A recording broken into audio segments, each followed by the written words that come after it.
Good evening. Good evening.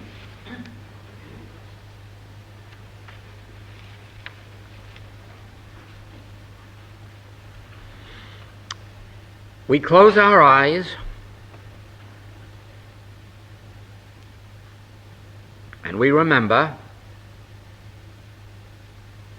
I stand at the door and knock. We are not saying this, we are not declaring this, we are hearing this. This is something the Master, the Christ, the Spirit of God, is uttering to us. The Christ that promised, before Abraham was, I am, and I will be with you unto the end of the world. I will never leave thee nor forsake thee. This Christ, this presence of God, Spirit of God, is standing at the door of our consciousness and knocking. I, it says to us, the Christ of God, the Spirit of God, the Son of God, stand at the door of your consciousness and knock for admittance.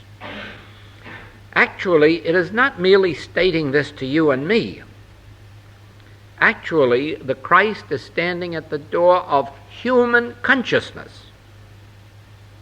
All human consciousness. Christian, Hebrew, Hindu, Taoist, Vedantist, Occidental, Oriental. It is standing at the door of all human consciousness, knocking for admittance.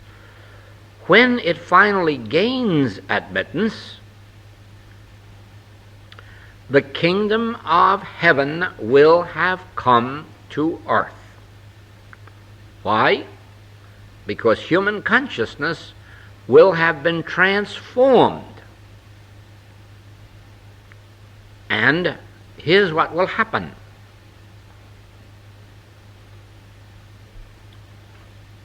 We, individually, on behalf of all human consciousness, hear the voice say, I stand at the door and knock.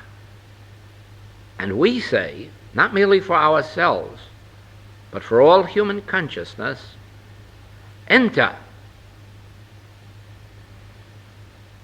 Enter, Lord.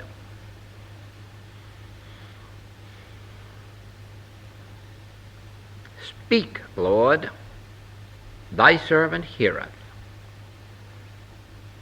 And then we, on behalf of all human consciousness, we listen for the still small voice. And as the consciousness of Christ Jesus, this voice uttered into human consciousness, which did not receive it,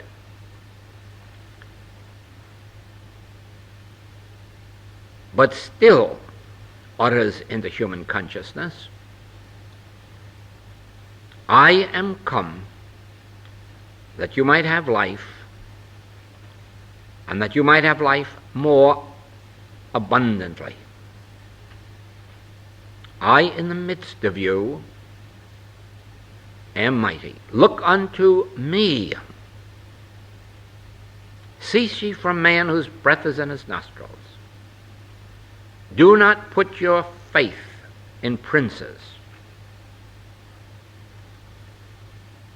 The people of old placed their faith in horses and chariots and weapons, and they are lost. Therefore, no longer put your faith in horses and chariots and weapons, in golden calves, golden dollars, golden guineas.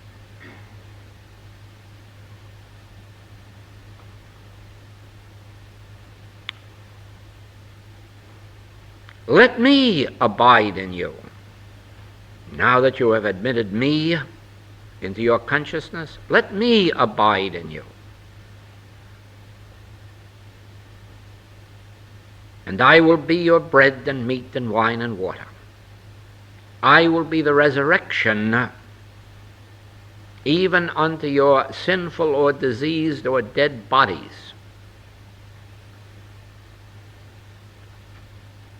I will restore the lost years of the locust.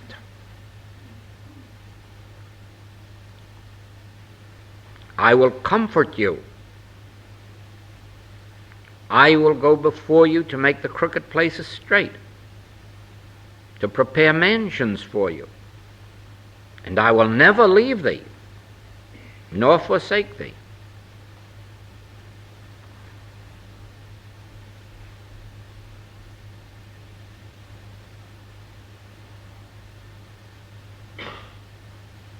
All of this time, we who have admitted the Christ, the Spirit of God, consciously into our consciousness, realizing the meaning of these scriptural passages, we say, now I understand why the Master said, I have meat the world knows not of. I have the hidden manna. This I which you have admitted into your consciousness, which was at one moment standing at the door and knocking for admittance, and which in the next moment in your contemplation and meditation you admitted, you now realize is in the midst of you, performing its function of providing you with life abundant, life eternal. I am life eternal.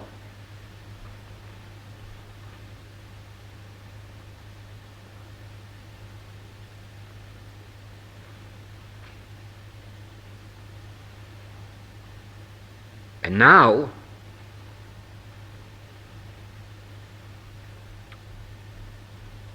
your whole vision has changed. Because now, instead of looking outside to man whose breath is in his nostril, instead of putting your faith in princes, those in high power, instead of looking to others,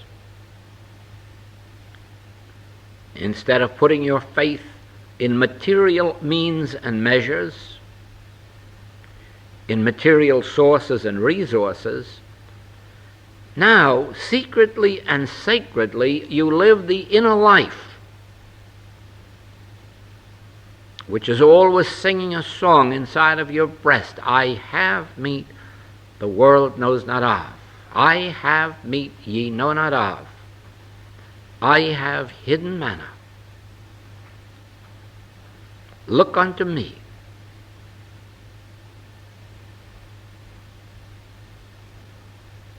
Let my will be done in thee, and my peace give I unto thee. Not as the world giveth. It's a different kind of peace. A spiritual peace. I cannot tell you the nature of it, except that when you receive it, you never again fear what mortal man can do to me. You never again fear what human circumstances or conditions can do to me. You do not even fear what death can do, since not even life or death can separate me from the life and the love and the grace of God. I do not fear what mortal man can do to me. I do not fear what mortal circumstances or conditions can do unto me. Thou couldst have no power over me, because of the I, the Father within me. There is no power in heaven or on earth greater than I am. I, in the midst of thee, am the mighty power. No weapon that is formed against thee shall prosper if I am consciously realized within you. If you abide in the truth that I am in the midst of you, if you abide in the truth that I am the bread and the immortality of your being, no weapon that is formed against thee can prosper.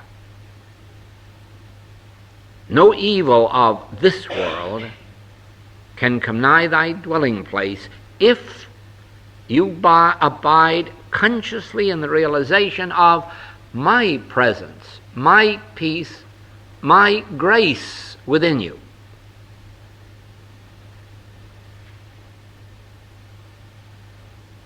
If you are disturbed outwardly or by anything or anyone in the outer, retire into my peace within you.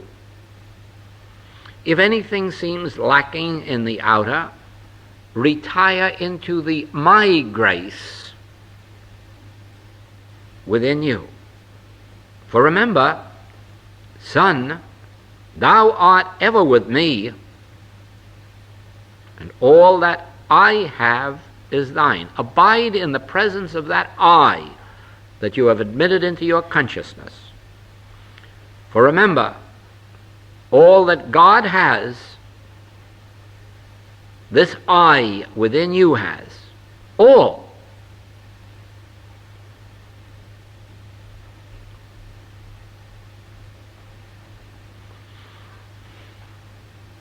God neither gives nor withholds. For I in the midst of you am God, and all that I have is thine.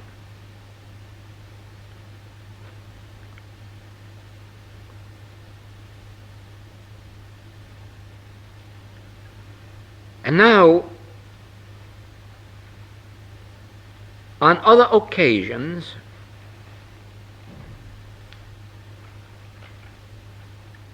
you will discover that the Greeks who had learned this lesson from Egypt knew the secret of true identity. For they said that when you know thyself, you will know God. And so in this experience, you have known yourself and found that I am God. I, that very I which I am, that very I is God. I in the midst of me. And so you have known the nature now of thyself, you've known the nature of God, and you've known why the Master taught I and the Father are one. One thing remains, because for centuries you have been mistaught that the statement I and the Father are one applied to only one man on earth. You have set yourself apart, whereas the Master was not revealing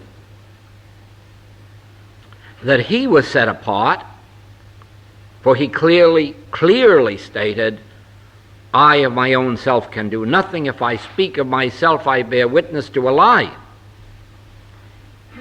So when he said, I and the Father are one, he was speaking of your Father and of my Father. And he was revealing a spiritual, universal principle that I and my Father are one throughout all ages, all men everywhere. I and the Father are one. And so, this that has revealed itself to you in your contemplative meditation regarding the I that stood at the door and knocked, and the I which you admitted and which then proclaimed to you its message and its mission, you have discovered to be both God and me in one. For I and the Father are one, universally. When Jesus uttered this, he revealed the true identity of Father and Son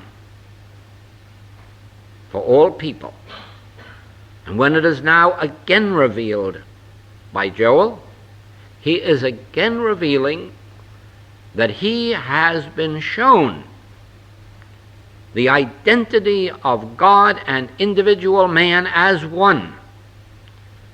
And therefore, when he says, I and the Father are one, he is referring to himself, to you, to the atheists, the Protestants, the Catholics, the Hebrews, the Vedantists, and all who may ever exist, past, present, or future. I and the Father are one is a universal relationship that was established in the beginning. The relationship has never actually been broken. And if you wonder why we have wandered into a world of so much troubles, you need only return to the story of the Prodigal Son. The relationship between his father and himself never was broken. The Father was the Father and the Son was the Son. The Son merely turned his head away from the Father and ignored him as if there were no such relationship. But that didn't break the relationship. It just deprived him temporarily of the benefits of the relationship. And when he awakened, then he realized, I and the Father are still one. And so he beheld the Father rushing out to meet him. Of course, they had never been separated or divided, because there is no way of breaking the relationship of parent and child. There have been many parents who disinherited their children, but they really never broke the relationship of father and son or mother and son. That is a relationship that cannot be broken.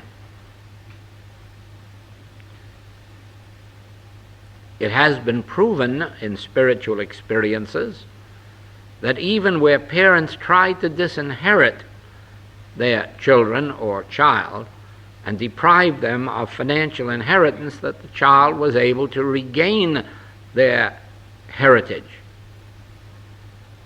Because actually, a parent cannot succeed with that if the child knows the spiritual truth of the indissoluble nature of parent and child.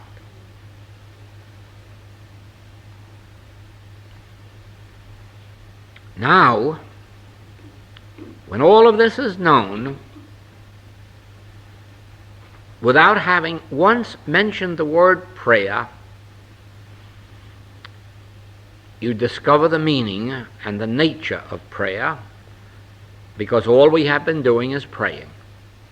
This whole period we have been praying, knowing the truth that makes us free. Prayer is not petition. Prayer is not affirmation.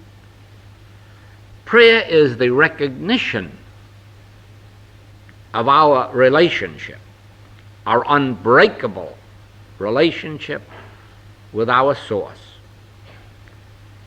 There is no need to ask for anything, because the nature of this I or God is omniscience. We never need to use it as a power, for there is no other power. It is omnipotence. We never have to become good to get it or go somewhere to get it, because it is omnipresence. Here where I am, whether I walk through the valley of the shadow of death, whether I make my bed in hell, whether I am the woman taken in adultery or the thief on the cross, Omnipresence is omnipresence. And my recognition of omnipresence is prayer. My recognition of omniscience is prayer. My recognition of omnipotence is prayer. My recognition of the fact, then, that the weapons of the world represent the arm of flesh is prayer. For then we do not have to fight weapons, germs, diseases, depressions. We have to abide, live, and move in the recognition of our true identity.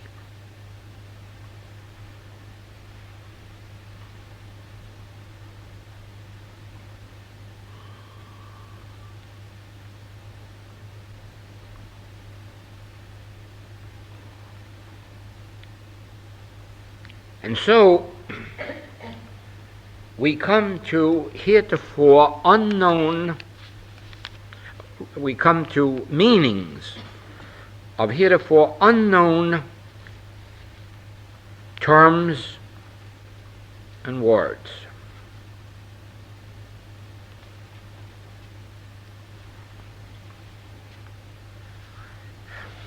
Dr. Steinmetz, early in the century, said that in this century the nature of spiritual power would be revealed. And it is.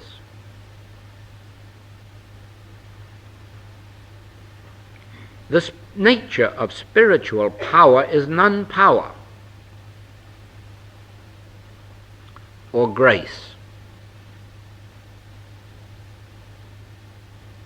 We are not under the law, but under grace. We are not under the law of good matter or bad matter. We are not under the law of a lot of matter or a little matter. We are not under the law of great powers or lesser powers. We are not under the law of a God power and a devil power.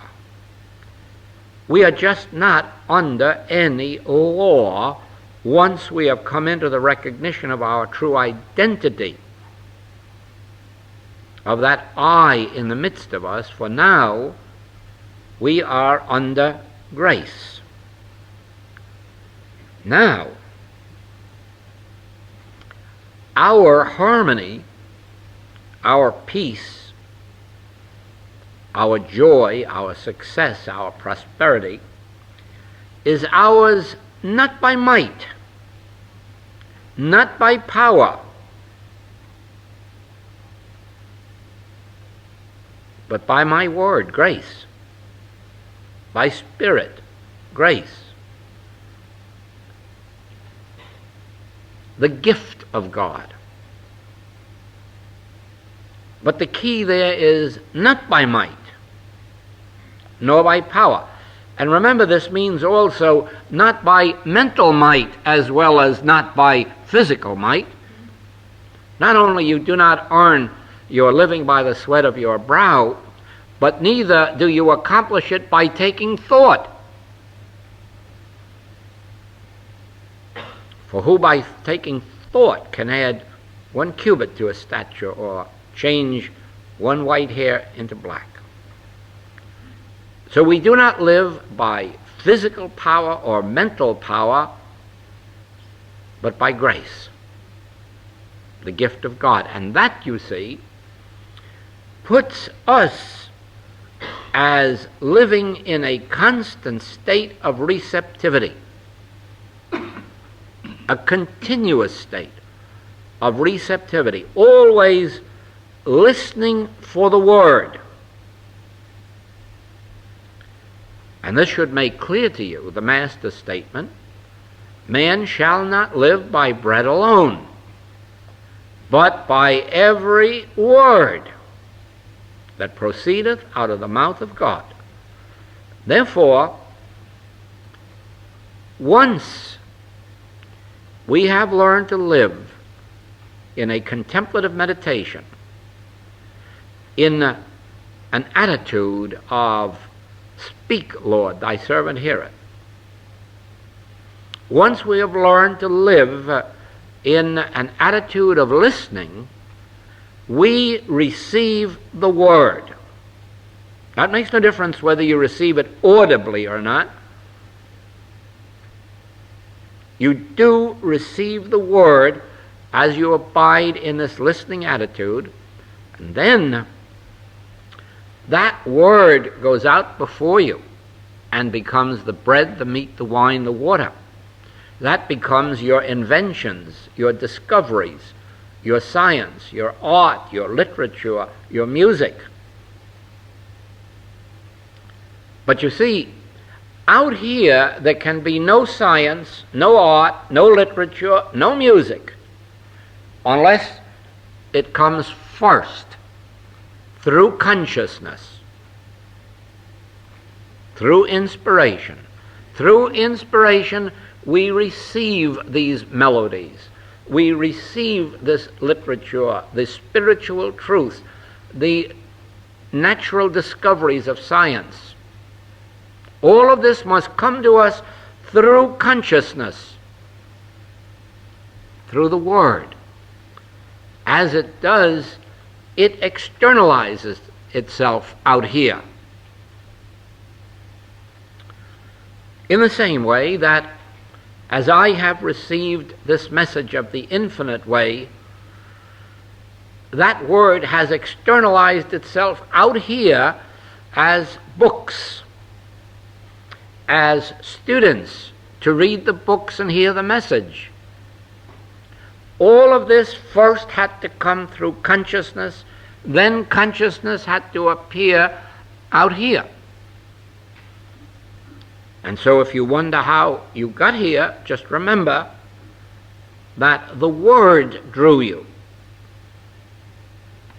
You came to hear, to receive the Word that came through as this message. Now, it was only because something in you was reaching for the Word that it in turn led you here to receive it. Of your own accord, you could no more have come here than the other 250,000 people out in the city. They haven't found their way here. And in all other cities the same way, only 100 or 200 or 500 find their way. And I didn't send for them or for you, but the Spirit that you were listening to, the guidance that you were seeking for spiritual development, this in many different ways has resulted in your being here. So therefore, it had to be the Word received in your consciousness that resulted in your being here. And the Word being received in my consciousness is responsible for my being here, and the books being here, and so forth. So it is then that as you develop a way of life, I call it the mystical way of life, the way of withinness, the way of listening, the way of receptivity.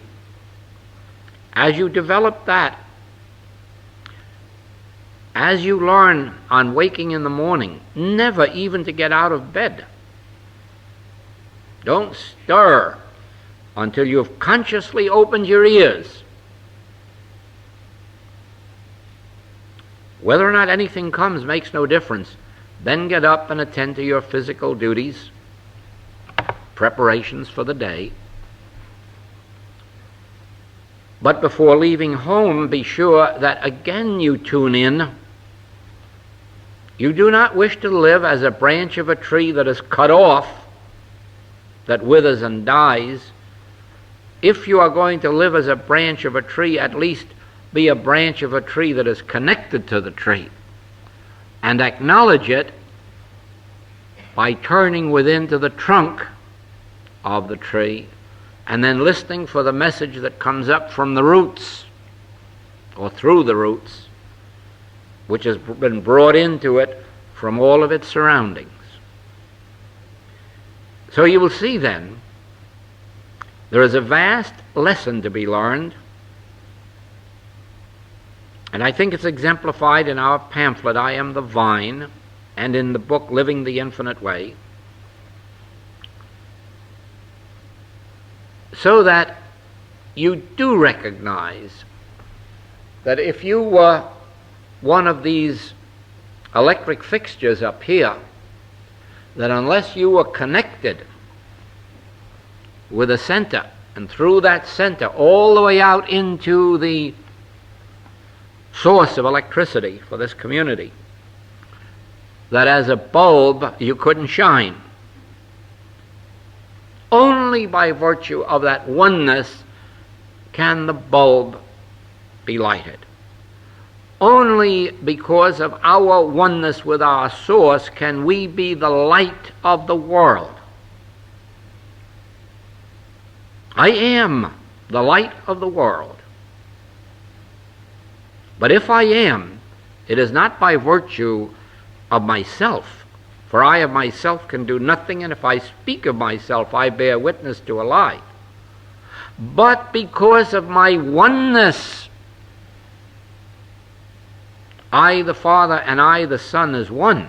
God the Father and God the Son is one. Because of that oneness, I am the light of the world. And therefore, the bulb can be lighted, or the branch of a tree can bear fruit. Of itself, you know better. Only by virtue of its connection with the tree and with the roots, and through the roots, with everything that's in the soil, and the sunshine, and the snow, and the rain that falls on it, all drawn into the earth and up through the roots. So with us, my conscious oneness with God constitutes my oneness with all spiritual being and idea. And by virtue of my oneness with God, I am one with you. And by virtue of your oneness with God, you have been led here to hear the Word. But remember, you have been led here to hear the Word for only one reason. Not that you may ever be attached to me, not that you should ever have to be concerned about me, only that you may hear this message of your true identity, so that forever after you may abide in that. And as you make your daily conscious contact with it, your teacher will have served his or her purpose. The books will have served their purpose. Then, if you find yourself out in the middle of the ocean with a rubber boat, you will be rescued. If you find yourself adrift in the desert, you will be rescued. If you are sent into the midst of war, you will be rescued. Why?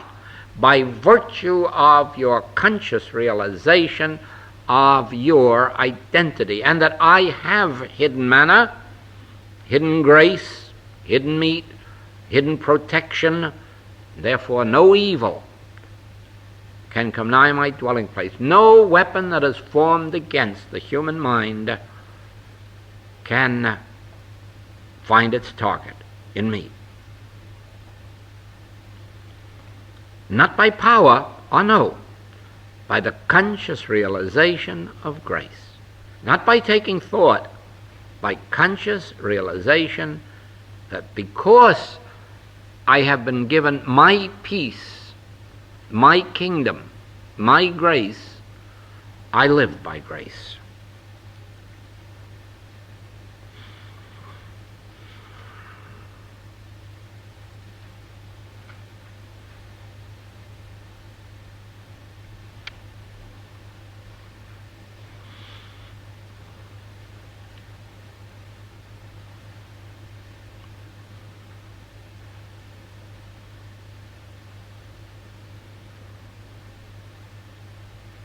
Now, we have revealed the truth of your identity and mine, and of our friends and relatives and enemies. There remains but one instruction to make this complete.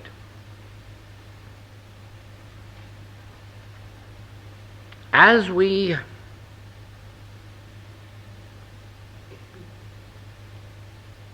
walk this universe, abiding in the truth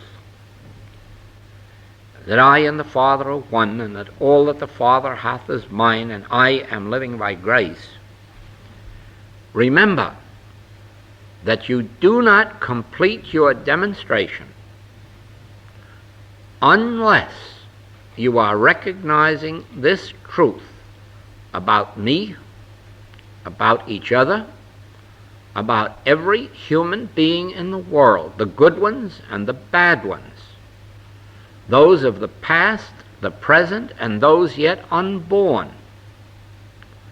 In other words, you must begin a practice until it becomes second nature, that everyone you meet, you must silently, sacredly, and secretly see the I over their head.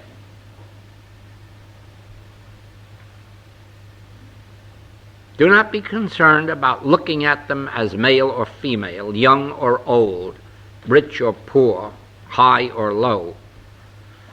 You may have to come into awareness of that later, but be sure on your first impact with anyone that you watch and remember that I that's knocking at the door of their consciousness, and which temporarily you may place over their head, but later you will recognize to be within them their true identity. But just for the purpose of recognition, be sure that either you instantly remember this I, or look into their eyes and see it looking out through their eyes. Now, to understand this properly, when you go home, look in a mirror and look at yourself from head to foot and agree that this that you are seeing is not you, that this that you are seeing is your body. And then you say, then, but where am I? Well, I'm looking out at me. This is the secret. What you see in the mirror is not you. It is your body. You are looking out through your eyes into the mirror. Therefore, you are invisible. Now, don't go to sleep tonight until you have learned this lesson, that you are invisible. No one has ever seen you, not even your mother. They have seen your body, but not you. Not you. You are invisible, and that is why each one of you, if you were to tell the truth, would admit that you have never yet met anyone who really knows you. No one who really understands you. And that's the truth. Not one of you has ever met anyone who fully understands you or fully knows you, because you are not on the surface. And what is on the surface is not all there is of you. You are never showing all of yourself to husband or wife or parent or child. There is always an area of your consciousness which you do not show the world. And if there are some of you who haven't discovered that fact, you will soon discover it, that there is a hidden part of you which you do not reveal to this world. Now, look again in that mirror and be sure of this, that what you're seeing there is not you, it's your form. But I am looking out. Now, when you've completed that tonight, please remember that when you awaken tomorrow, that you must remember that behind every form you meet, there is a person, an individual, which is an individualization of God. The life of God, the mind of God, the soul of God, the Spirit of God, called I. I call me I, and you call you I. Each one of us has I. And that I is the I that is one with the Father. Therefore it is spiritual and perfect, regardless of what our sins of the flesh may have been, or sins of the mind may have been. I am intact, sinless and pure. And therefore, you will not complete your demonstration of harmony in life until you have sought out and discovered the I of every individual, saint and sinner, friend and foe, recognized it and acknowledged it. And for this reason the Master gave it to us. Praying for your friends profiteth you nothing. To be sons of God, you must pray for your enemies. And so it is.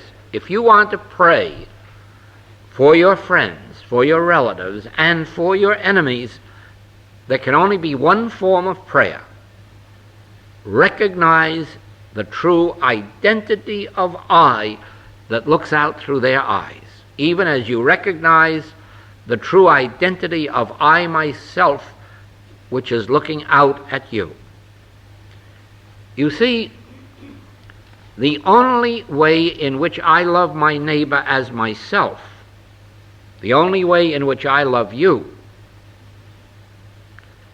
is not in any charity or benevolence or favor that I might do you, which is so trivial.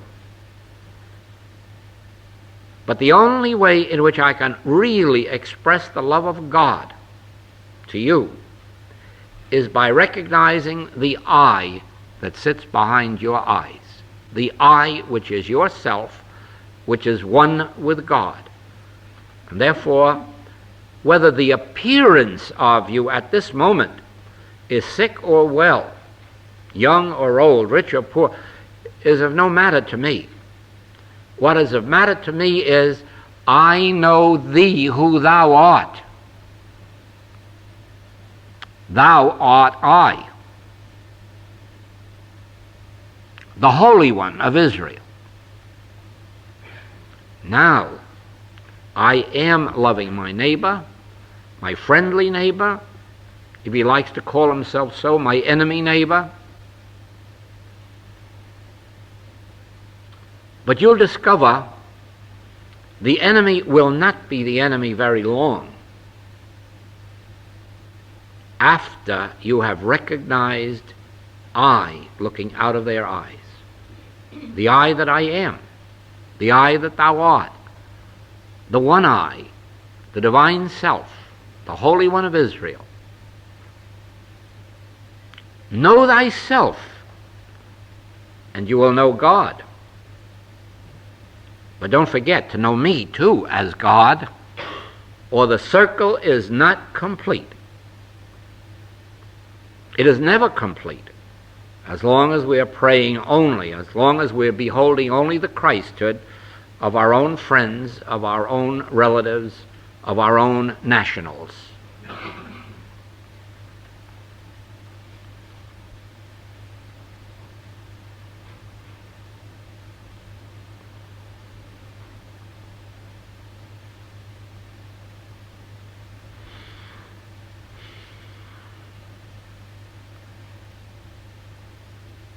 When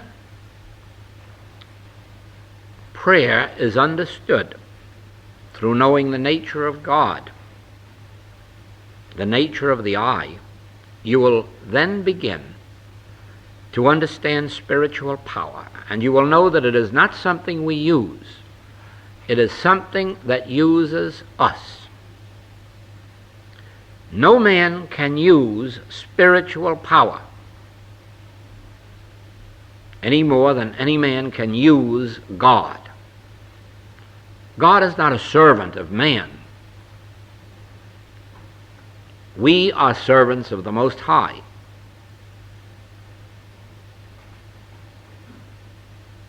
Spiritual power is not something we use to benefit ourselves or others whom we would like to benefit. Spiritual power is something that uses us so that it may flow and reach human consciousness. This can only be understood as you understand the nature of this I which has come that you might have life eternal, and that you may have it not by might nor by power, but by grace.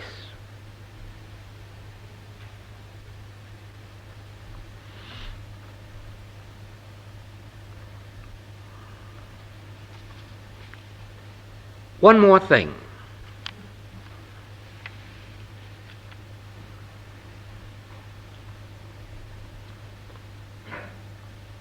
God, the real God, the true God, the I that is within me, needs no human assistance or human advice, no human orders or pleas or commands. The God, the one true God, is omniscience, the all-knowing, and needs not to be told anything by man. The God, the I at the center of our being, is omnipotence. It does not fight other powers. It does not have to be used against other powers. Because of omnipotence, there are no other powers. The God, the one true God, which I am, does not have to be sought. We do not have to go to holy mountains or holy temples for it. It is omnipresence where I am. And therefore, once we have recognized these three facets of the nature of God, we learn to rest in God and let the God that created the universe maintain it and sustain it. Let the God that is our Father maintain us and sustain us, govern us, which it cannot do if we are not listening. Therefore, our function in life, in order to be God-governed, our function must be a listening function, a knowing the truth function. Once we know this truth of the nature of God and abide in that, spiritual power, through grace, lives our life, provides for it, gives us our particular talents, fulfills them, goes before us, is our protection, and all without taking thought, abiding in, recognizing.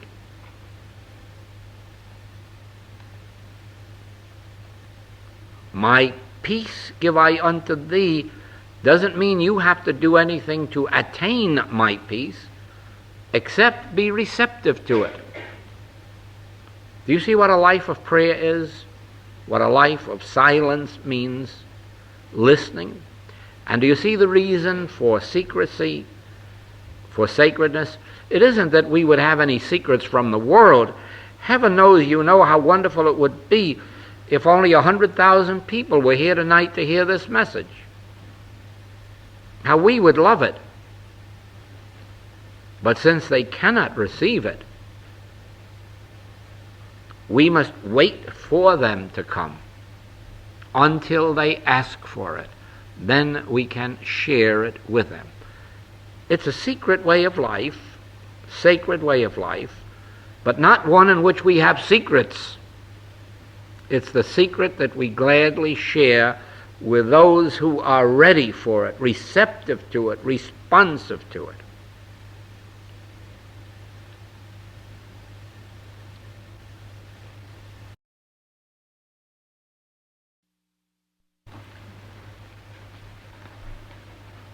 In our book, The World is New, you will read the theme. The world is new to every soul when Christ has entered in. And so you will discover that as you admit this I that is knocking at the door, this Christ, that your world does become new. It becomes new for this reason. My kingdom, the Christ kingdom, is not of this world. The peace that you receive from the Christ is not the peace that you receive from any worldly gift or association. It's entirely new. It's entirely different. If it's it is of a different nature. And therefore, when you admit this Christ, you will discover why the Master said, I have not come to bring peace but a sword. That seems so contradictory to my peace give I unto thee. But you'll discover the reason for it. In coming to a spiritual message, unconsciously, what we were seeking was more and better humanhood. If we had a little money, we wanted more of it. If we had only a little health, we wanted more of it. If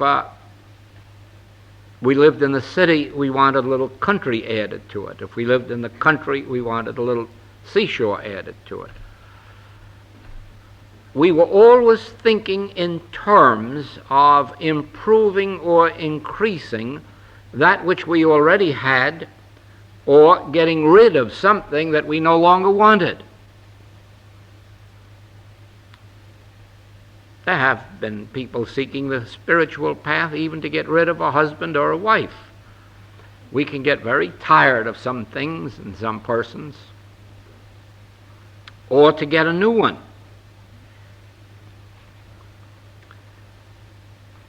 Think for yourself, and you will see how in your earlier years on the spiritual path that you were thinking, and perhaps even today are thinking in some measure, of increasing your human good, adding to what you already have, getting rid of something that at the moment seems undesirable. But when the Christ enters,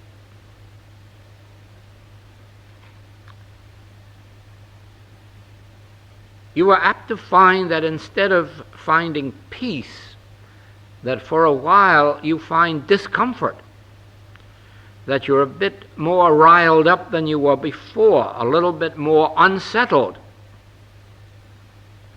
uncertain. And the reason is that consciously or unconsciously you've been peeking, looking for that little more human good to appear, and it isn't appearing. Something else is appearing, but you're not aware of it. You're not seeking it, you don't know its nature, you don't know it's trying to get in. Therefore, it's a very painful episode when something you know nothing of is trying to get in, something you're looking for is not appearing.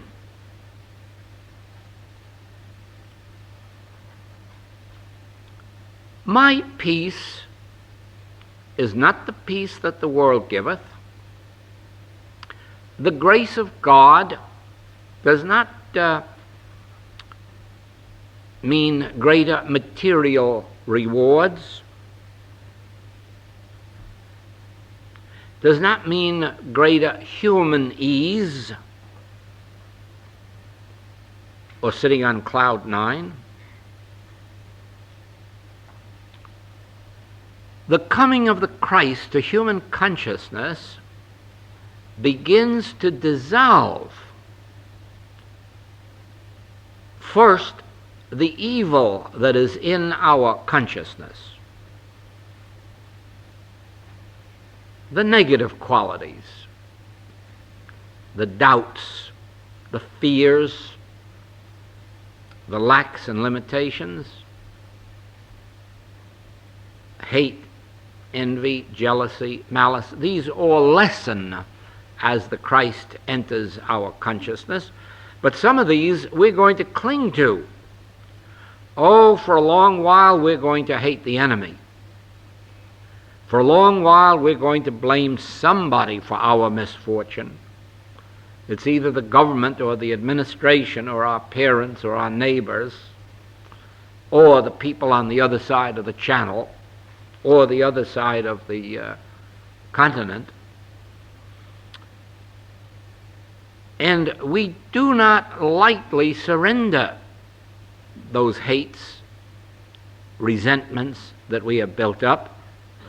And the Christ is trying to dissolve them within us, and we are trying to cling to them.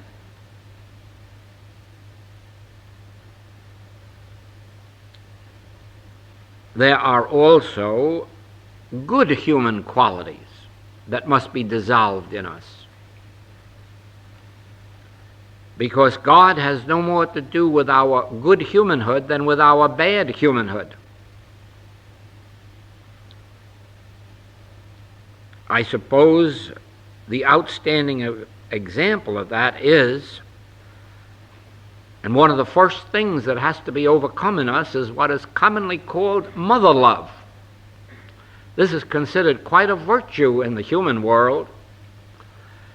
It isn't considered that in the spiritual world at all, because mother love can be very, very destructive to sonny boy and sonny girl. Mother love can be very selfish. Mother love can be all for my child and ignoring the neighbor's child, the friend's child and the enemy's child. And until mother love becomes spiritual, it has to be overcome. Until mother love embraces the children of this world, so that while you are saving up to provide a college education for your child, you are also setting aside a little tithe for the education of the child on the other side of the track. You haven't even experienced mother love. Mother love has to embrace the children of this world, not only of your flesh. And therefore, the coming of the Christ to human consciousness breaks up that which the world calls mother love, and it replaces it with a love of children. Not just my children, but a love of children, and a desire to care and protect children, not just mine, those on the other side of the track.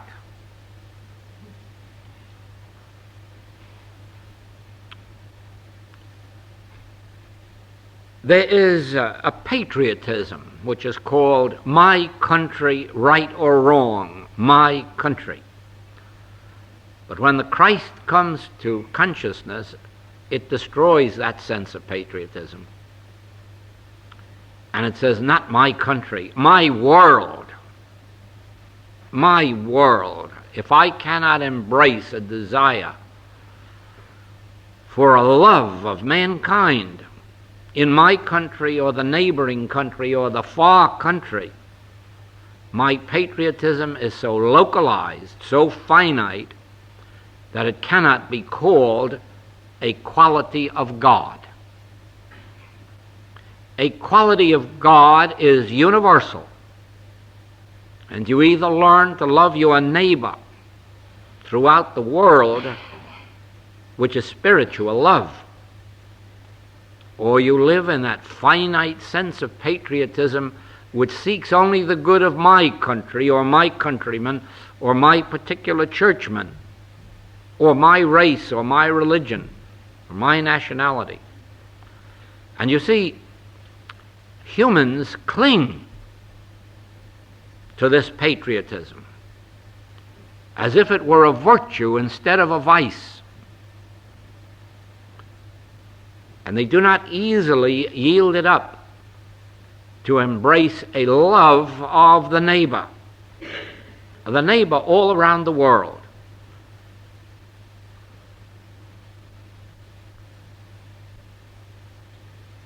I would not expect a materialist to believe this,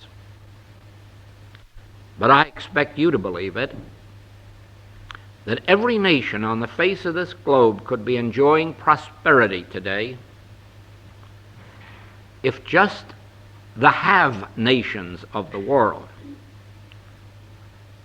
would begin to share with the have-not nations of the world of their surplus, that which they're burning up, throwing away, storing up, in order to keep prices higher. Because it is love that is the provider, but not the love that you feel for the members of your household, but the love that you feel for the children of God. That is the love that comes back to provide for you.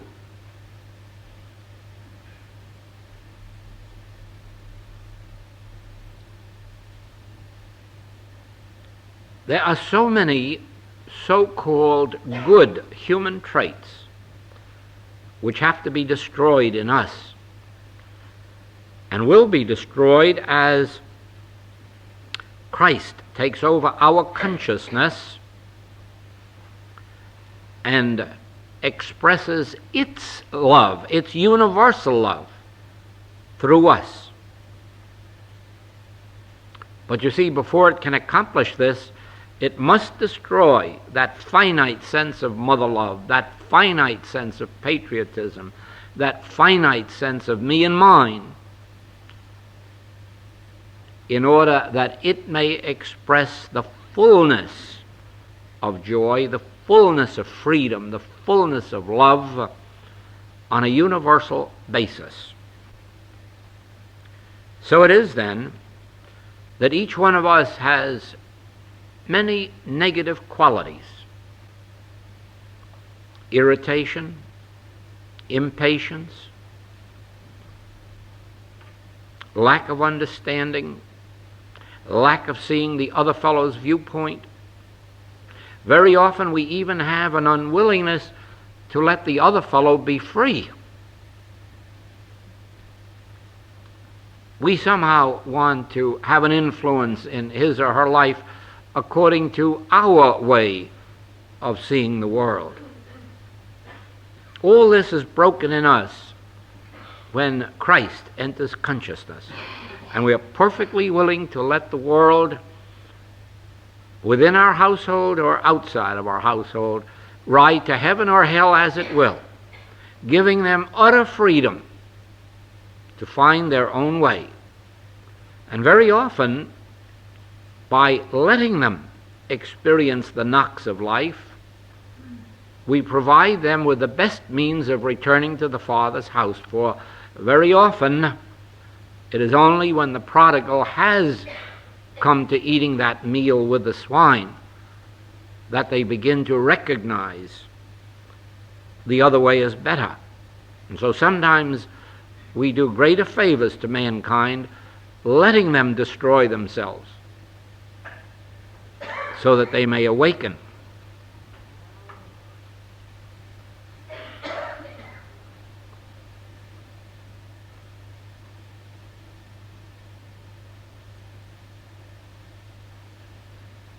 In this same way,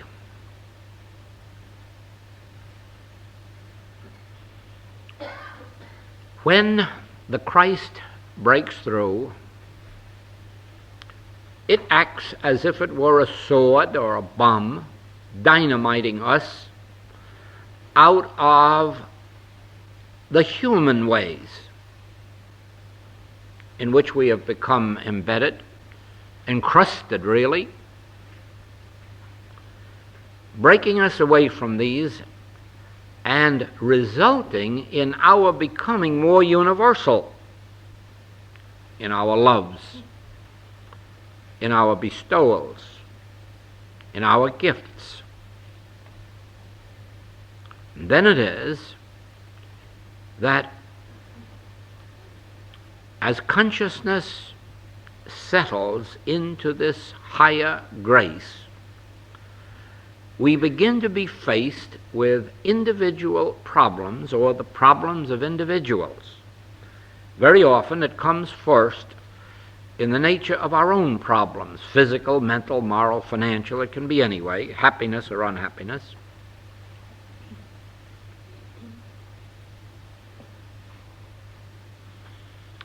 And by then, a new nature has developed in us so that we do not any longer see evil as evil. Therefore, we do not see evil as something to be got rid of, to be overcome. And a specific way unfolds of meeting the problems, those of our own, those out in the world who are led to us. And so I would like now to show you the specific way, or the way of meeting the specific problems and appearances that come to us. But remember, you cannot do it until Christ has entered your consciousness and made you see with new eyes and hear with new ears.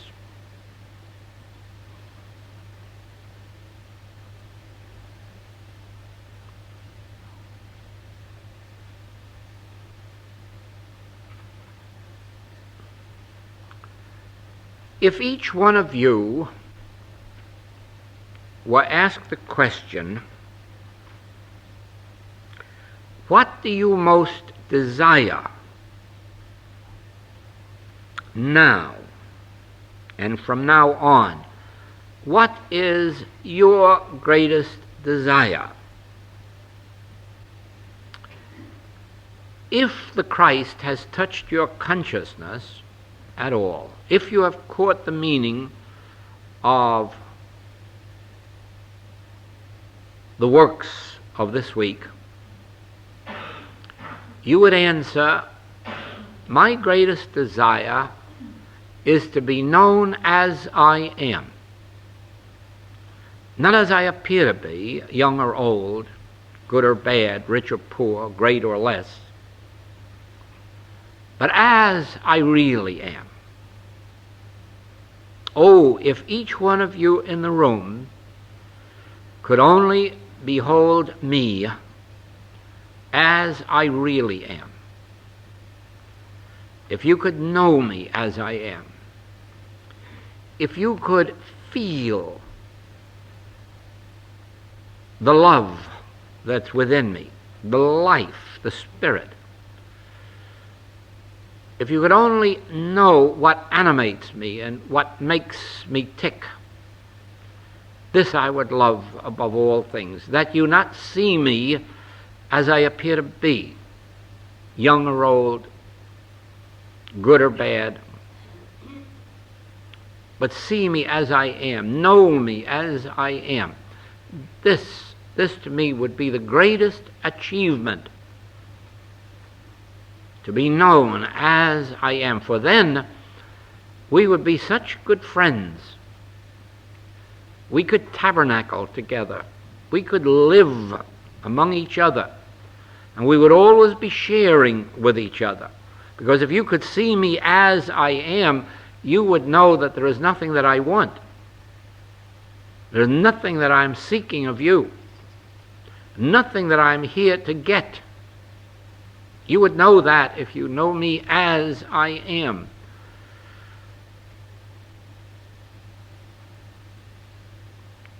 You would know that I just love and to be loved, to be understood and to understand,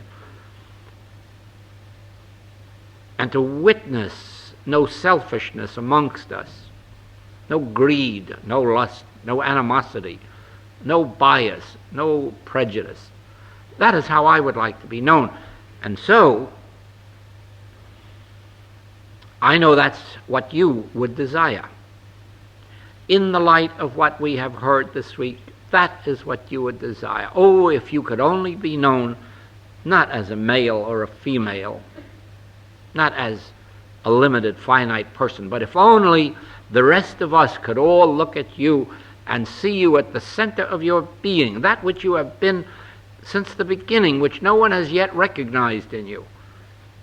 Not mother, not father, not school teacher. No one has ever witnessed that in you which you really are. And because of this non-recognition, you have really had to hide yourself from the world. You've really had to hide the best side of yourself from the world. And oh, if only we here could know that, the mask would drop from our faces. The mask that is hiding us from each other. And we would be like children back in the Garden of Eden.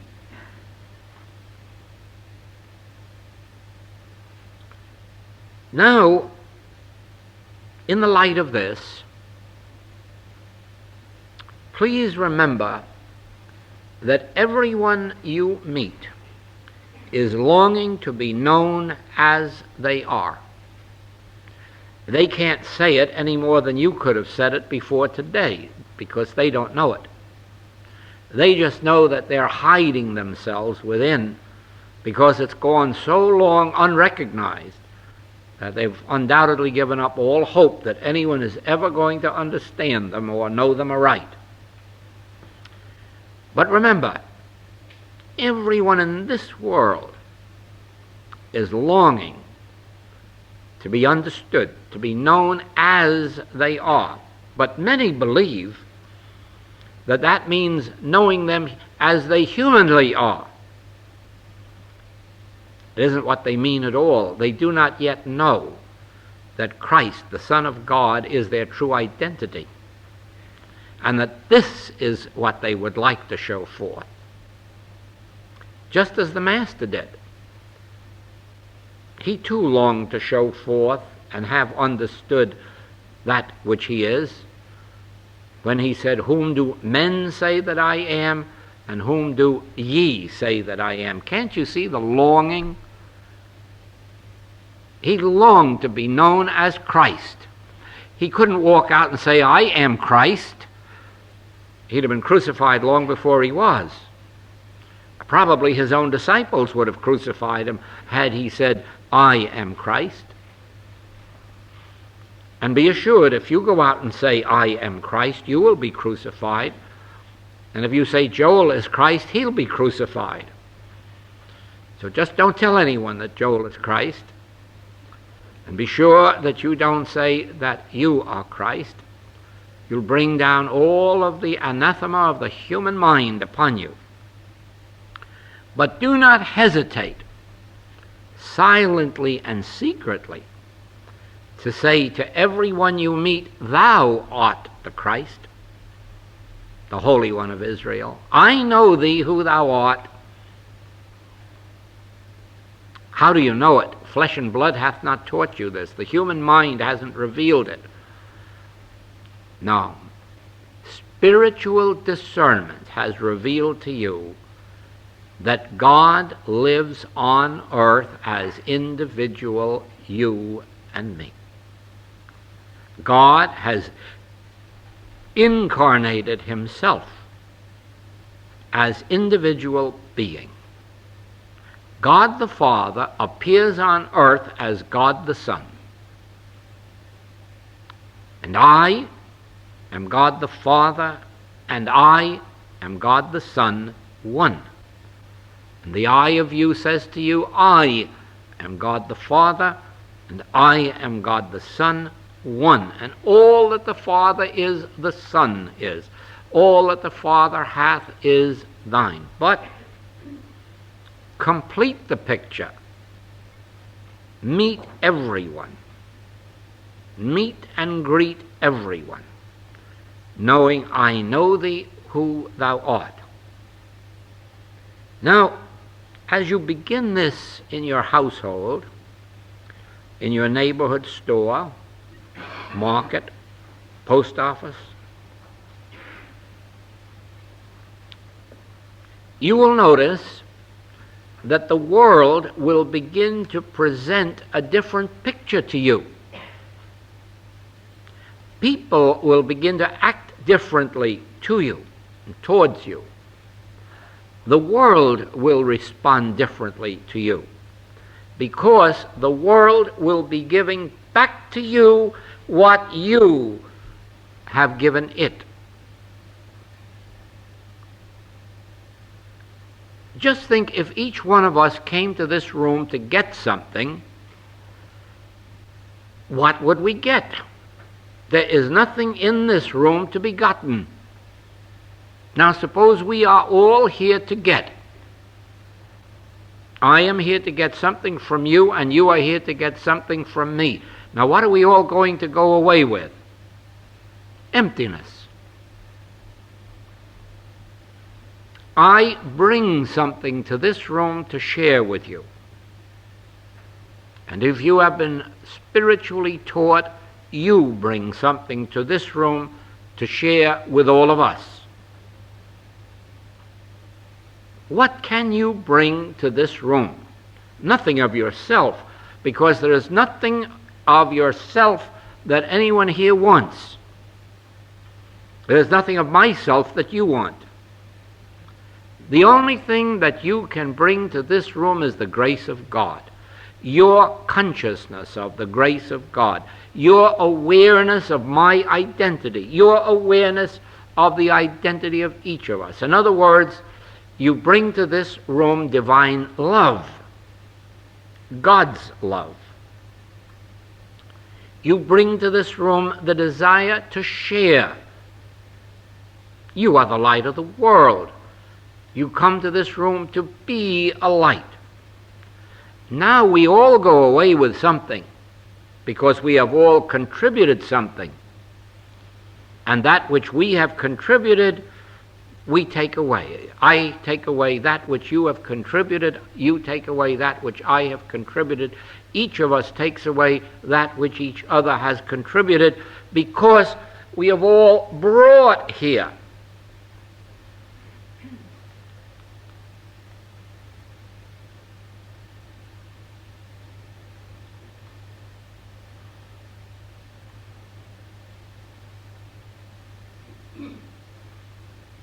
After the crucifixion, when the disciples and the followers of the Master were persecuted, they formed a sort of a communist society or communal society, and agreed to put in all that each had, so that each may live from that allness until they could return to their homes and to their work. And as you remember, one couple decided to hold out something. And Peter, on discerning this, rebuked them and reminded them, you have not held out on man, on us, You have held out on God. And they both dropped dead. Now, spiritually interpreted, that would mean that we have come here, each of us, to contribute our all, our spiritual all. Love, truth, life, prayer, benediction, grace. We've come here to let the Spirit of God flow. But if someone is here holding out on us, thinking that they're going to come here and get from us but not give anything to us, they're going to walk out of here dead. Not necessarily drop dead, but dead, barren, because they cannot take away what they do not contribute. Therefore, they would go away barren. Only those who come to bring carry away riches. Now, in practical application in our daily living, that means this. Wherever you go, whomever you meet, please remember that you go there and you go to them in a giving spirit, in the spirit of letting God's grace flow through you. Not necessarily giving of your personal possessions, not necessarily giving of your personal time or effort. There may be some of that involved too, but the greater thing is giving the recognition of their true identity. I know thee who thou art. The Holy One of Israel. Every one of us is this. Every saint and every devil is this. Every healthy person, every diseased person, every pure person, every sinning person is this. The Holy One of Israel, God incarnate, temporarily acting out the part of the prodigal son or the branch of a tree that's cut off. But remember, prayer is the recognition. Therefore, our prayer is the recognition of your true identity, his true identity, of the Christ of you. So that to enrich your life, you must learn to give of your recognition. And you dare not use it in the sense of mother love or patriotism in its narrowest sense. It must be a mother love that embraces all the children of the world. It must be a patriotism that seeks the good of other countries as well as your own. It must be the recognition of the Christhood of individual man, woman, and child, in prison or out, in the hospital or out. And then you will discover that all of a sudden there will be people coming to you asking specifically for help. And they will present to you a diseased body or a diseased mind or a diseased pocketbook or diseased morals. And this is where you must remember the nature of prayer, because you heal by prayer. This person is presenting to you their Christhood for identification. They think they are presenting a sick body, mind, or purse, or morals for you to cleanse But you have no such powers. You are not a doctor, and you're not a minister, and you're not a lawyer, and you're not a judge. Who made me a judge over you as to whether you're good or bad or whatnot? They think they are presenting their diseased selfhood to you for improvement. But you know better. You are not a branch of materia medica. You are not a branch of religion. You are not a branch of psychology. You are a mystical healer, a spiritual healer after the manner of Christ. So that after the manner of Christ, you must know that they are presenting to you their Christhood for your acknowledgement and recognition and identification. You can't say it to them. Ah, no, you don't say to them, thou art the Christ. You don't say outwardly to them, you are spiritual and perfect. This is really a laughable form of treatment or prayer. Because in their human identity, they aren't spiritual, and they aren't perfect, and they aren't healthy, and they aren't wealthy. You are disregarding the appearance of their humanhood. And through spiritual discernment, you are beholding the Christ at the center of their being, looking out of their eyes. But silently, sacredly, secretly. Outwardly, you may say to them, of course I'll give you help right away. Of course, let us pray. Or I will pray for you. Or I will meditate.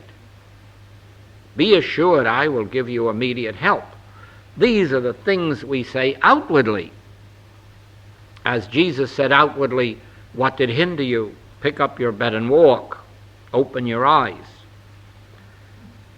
But inwardly, he was doing to them what Peter did to him. Beholding Christ where a Hebrew rabbi outwardly appeared to be. Remember that at that meeting, Jesus was dressed in a Hebrew rabbi's robe and had just recently come off the platform of the Hebrew synagogue. So he was presenting physically the appearance of a Hebrew rabbi. But Peter, through spiritual discernment, says, thou art the Christ, the Son of the living God. And so you may be faced with a Hebrew rabbi or a Protestant minister or a gambler or a prostitute or a sick person or a dying person. But remember, they are presenting their Christhood to you for recognition and identity, identification.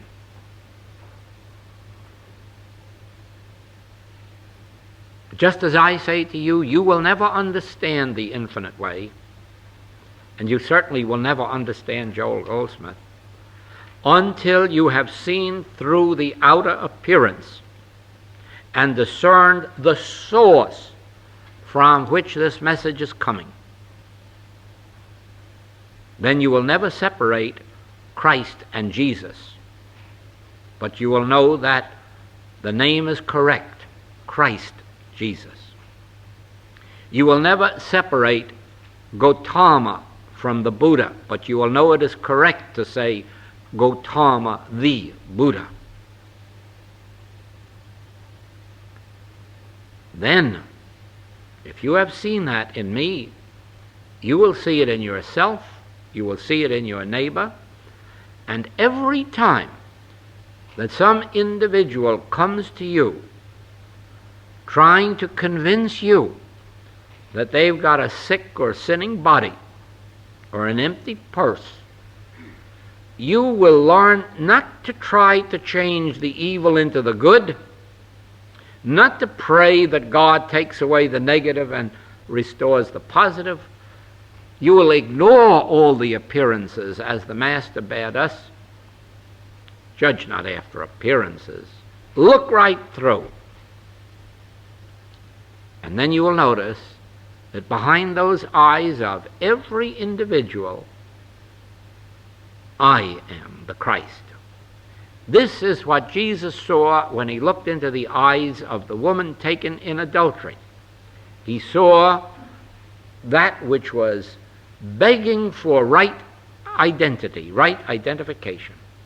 He saw her begging and pleading to be known as I am, not as I appear to be.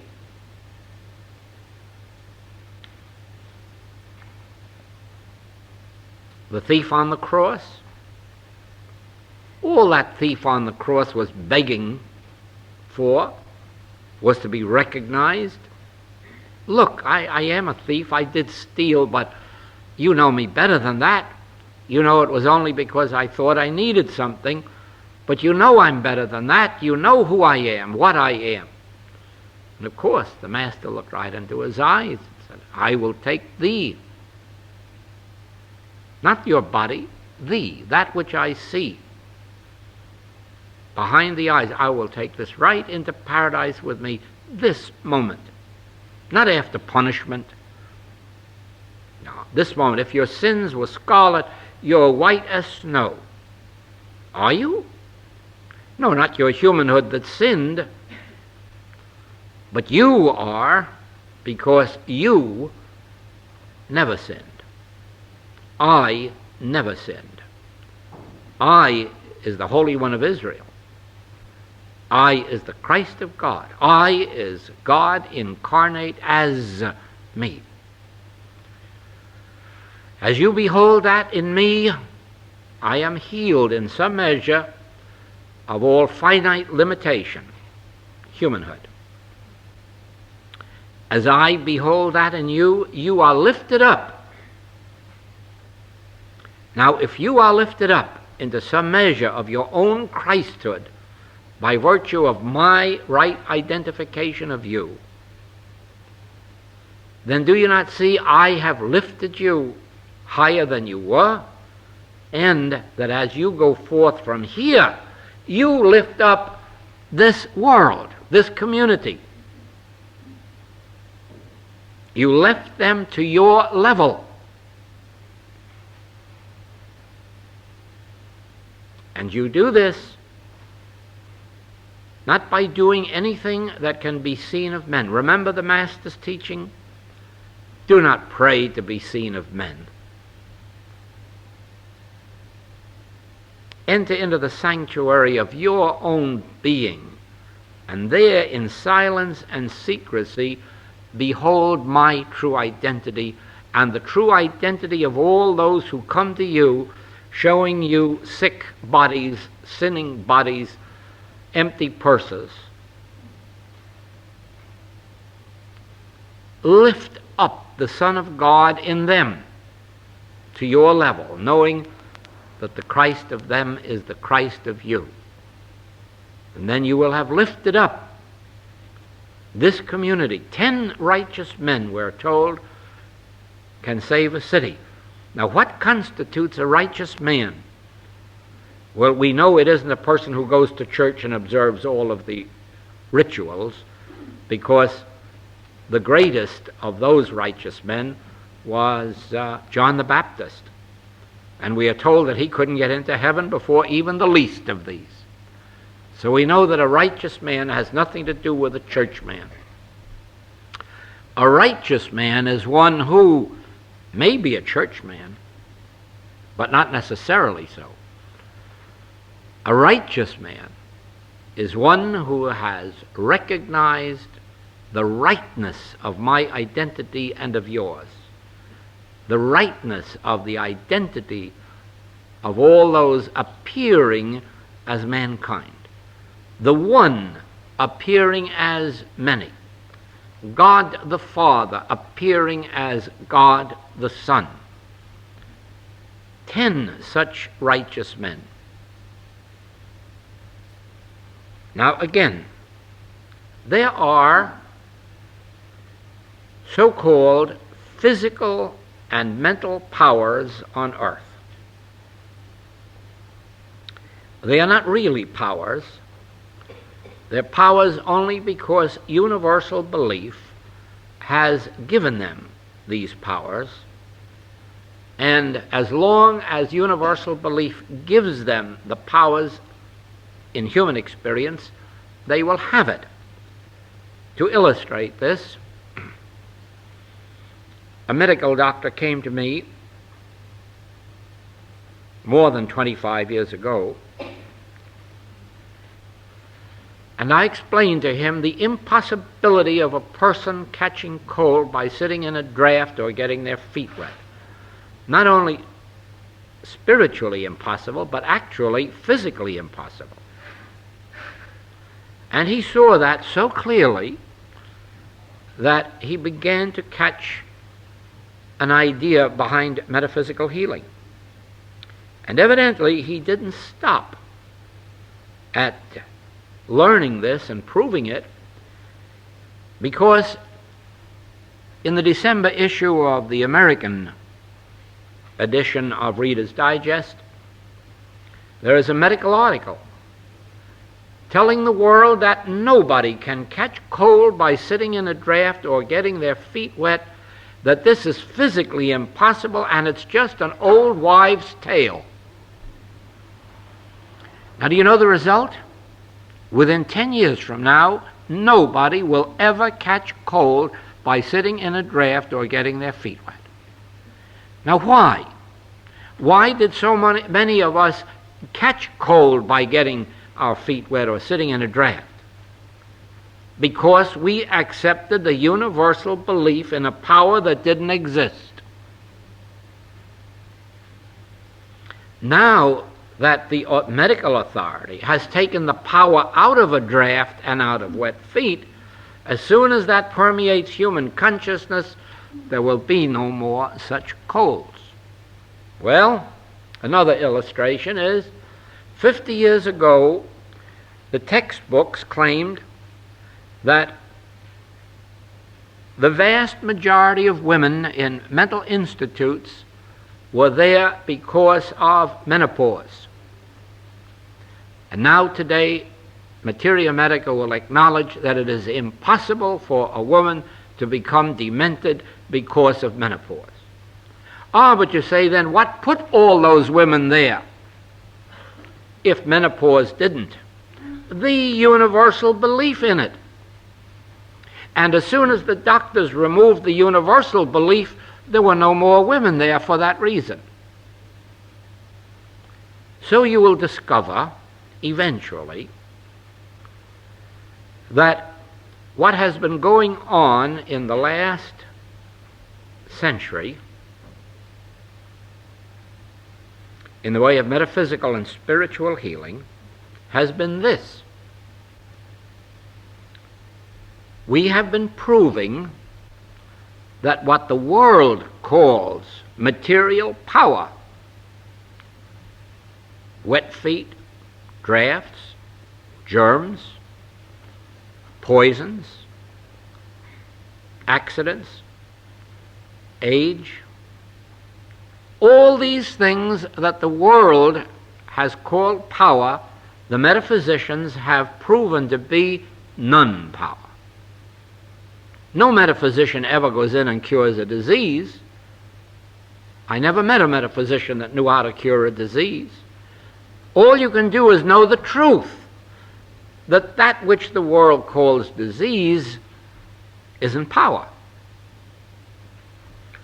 Now, some metaphysicians for many years have made the mistake of saying that, no, the disease has no power, but there is a mental cause that makes disease. Well, now, if the disease is nothing, the mental cause must be nothing. So these metaphysicians must give up their pet theories that there is a mental cause for physical disease. Because if you are going to prove that physical disease is not a power, you will have to lay the axe at the root and prove that mental cause cannot produce nothingness.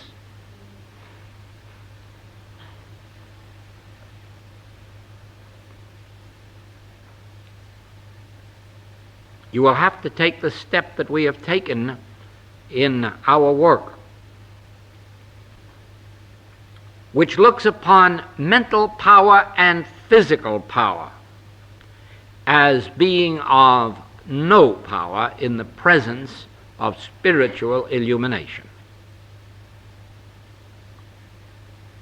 Now, if you are going to give power to mind and thought, remember you've got to give good power and evil power to it, because the mind is made up of good and evil. But if you wish to prove the fourth dimensional life, that is life by grace, you will have to remove power not only from material force and power, but from mental force and power, and you will have to come to this revelation. There is no power in heaven or on earth greater than I am.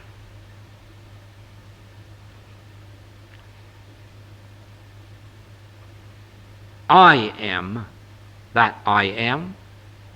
I and my Father are one. God the Father has given unto God the Son dominion, power, and therefore I embody the all-power, infinite power. And therefore the so-called powers of mind and matter must yield themselves up, just as this so-called law of sitting in a draft or getting your feet wet has had to yield itself up. All so-called laws of mind and matter must yield to grace, to the truth that there are no powers in heaven or on earth but the power which I am, the power embodied in the I that I am. I and my Father are one, and all that the Father hath is mine. Therefore, all of the God power is my power. And I do not exert it or use it. I cannot give it or withhold it. I am it. I do not use it. I do not give it, I do not bestow it, and I cannot withhold it. I am the truth.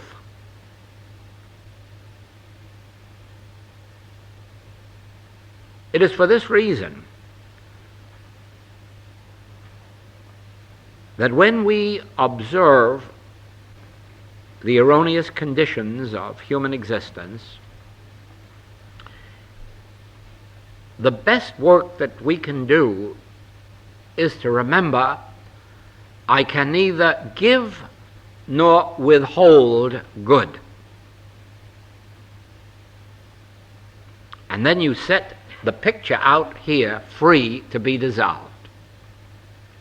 If you believe that you have the power of good over the people or circumstances out here, that's only the other end of the stick of believing that you have the power of evil.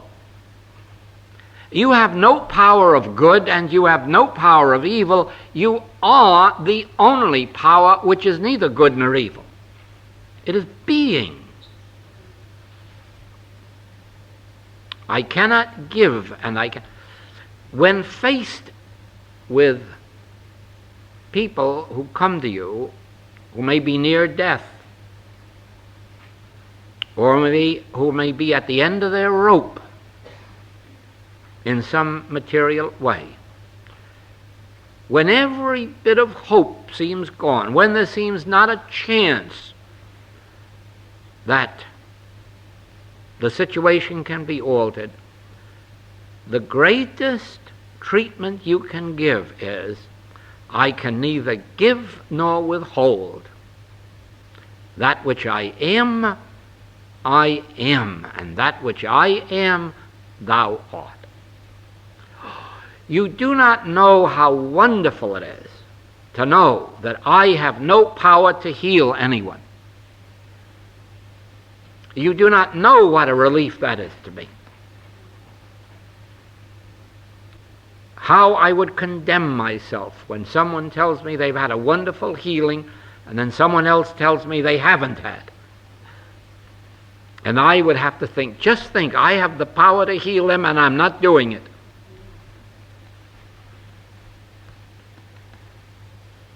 I have not the power to heal, nor have I the power to withhold healing. I and my Father are one, and all of the dominion of the Father has been bestowed upon the dominion of the Son, which I am and thou art. Thank you.